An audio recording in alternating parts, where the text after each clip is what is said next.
So, guys, what's going on? The Twin Galaxies that was made famous by the King of Kong and Billy Mitchell and Walter Day. Now they're accepting high scores for your Arcade1Up games. Now, Walter Day and Billy Mitchell don't have anything to do with Twin Galaxies anymore. It's owned by somebody else, and there's a lot of stuff going on with it that I'm not going to get into. But I will tell you a Billy Mitchell, King of Kong story, if you will. So one night, and this is like a couple of years ago, it was a Saturday night. A friend of mine in Jersey calls me up and goes, what are you doing tonight? Do me a favor, come meet me. And he was meeting one of his other friends, and they were going to a place. He goes, my friend knows this guy, and he's, opening up this arcade, and he wants me to come with him to kind of check it out. Do me a favor and come take a ride with us, and then afterwards, we'll go hang out. So we all meet up, and we get to this place, and outside of this place, it's just a building. There's no sign. There's nothing really indicating that there's anything here, but there's a guy standing out in front of it. And my friend's friend knew this guy, and this guy was Richie Knuckles. He was the guy that was putting together this arcade. And Richie Knuckles seemed nice enough. Now, I never met Richie Knuckles. I don't know Richie Knuckles. I've heard of Richie Knuckles because a friend of mine that was in the city in New York actually either had his game refurbished by Richie Knuckles or bought a game by Richie Knuckles, and I believe it was a Tron. And at the time, that's all I ever knew of Richie Knuckles.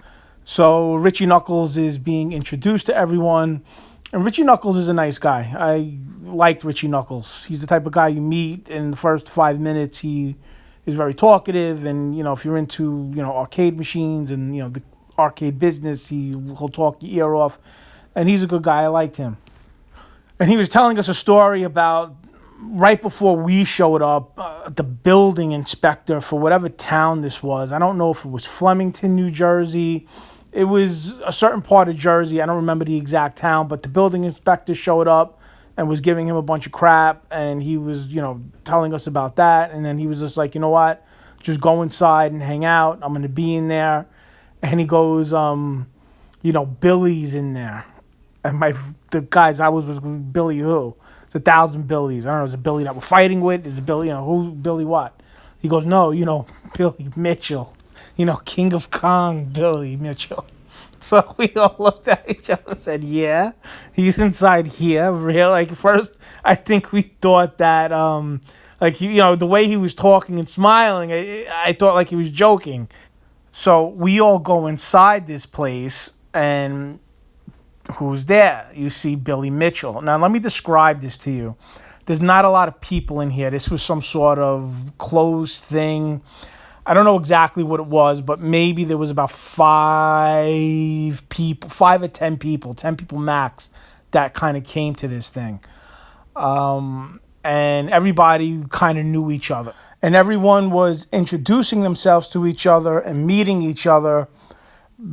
Billy Mitchell was kind of just staying off to the side playing Donkey Kong. It looked like he was doing his Twitch stream, and he was just kind of in the zone doing his thing. Richie Knuckles came down, and he's very talkative.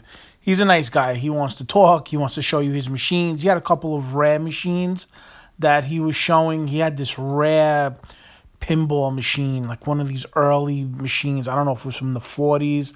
I'm going to say it was from the 40s. It ran on a battery, and he was showing me this machine. I actually have a video of it where the machine shoots the ball out, and he was just like amazed. He was like, this is my most prized possession ever. And I don't remember the name of it. I would have to go back and look.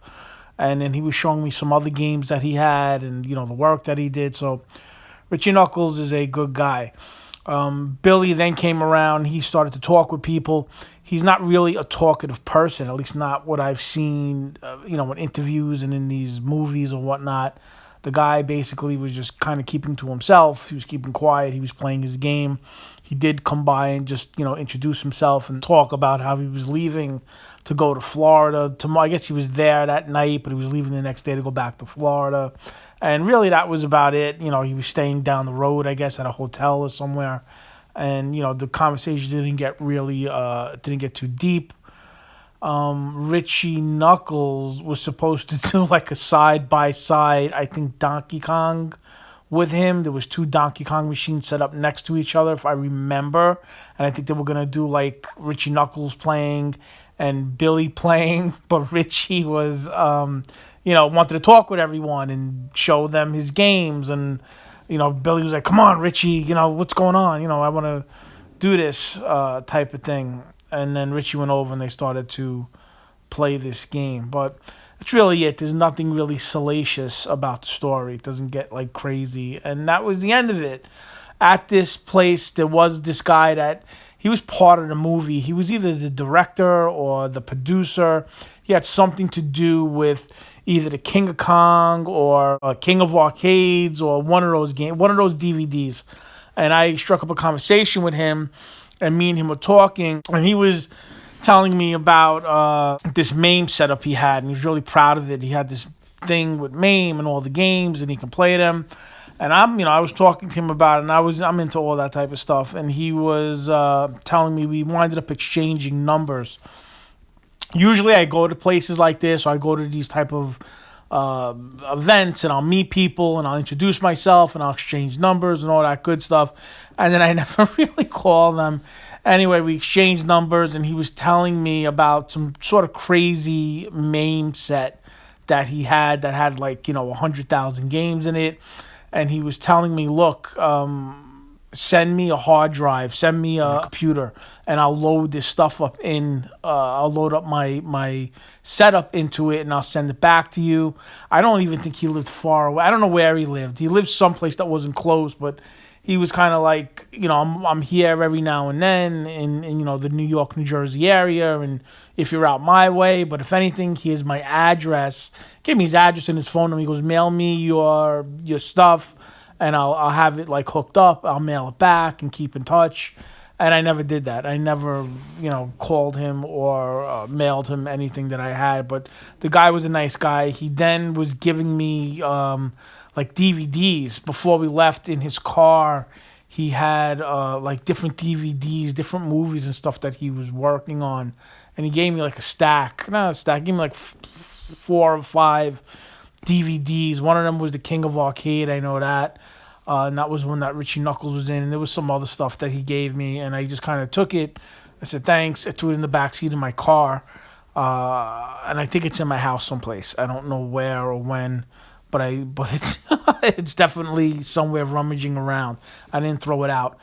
And that was it. The arcade that Richie Knuckles had at this particular place, I don't think ever opened. I don't know exactly what happened, but I don't think it ever came to fruition. I know he did open up a different arcade in a different location that I never went to. I know I was seeing posts from Richie Knuckles, I don't know, a year or so back, maybe right before everything kind of shut down. He had this 911 arcade. It was Arcade 911. I don't know if that was the same place. I never went to it. I'm not sure if my friend ever went to it. I never, really asked, did you go to that new place that Richie opened? But Richie seemed like a nice enough guy. I actually exchanged phone numbers with him. I had his number in my phone. I probably still have it.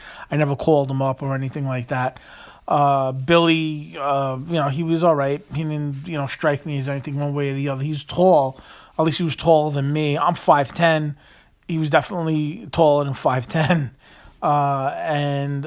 He was dressed up in his suit and his tie. He was dressed up in a button-down shirt and a tie. I don't know if the suit was there. I don't think he was in a suit. But like I said, he seemed nice enough as it is, as anybody you just meet. When I go to places like this, and sometimes I'll get invited to places or I meet people, usually what I would do is, even after I met them, I might reach out to them and I might say, hey, nice meeting you. Hope you're doing well. If you're ever in New York City, give me a call. Sometimes I'll meet up with people, with some other friends that I'm with, if, there's something going on. But those guys seem nice enough. I like them. I think if I ever ran into any of them again, I'm not even sure that we would remember each other. Now, as far as Billy Mitchell, I did get a hot sauce from him, some sort of special limited type of hot sauce. I have it. It's in my house. I think it has a Pac-Man label on it. I'll have to show that. If I can find it, I'll do a video on it.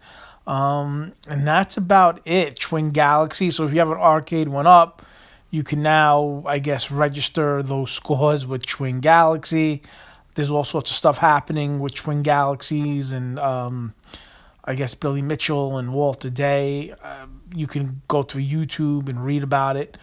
And what else? I guess that's about it. I hope everybody's doing well. I hope you enjoyed that story, and I hope that you're all doing well. I know it's not a crazy story, but, it's a story. Hope everybody's doing well. I hope everybody's staying safe. God bless you guys, and I will talk to you guys later.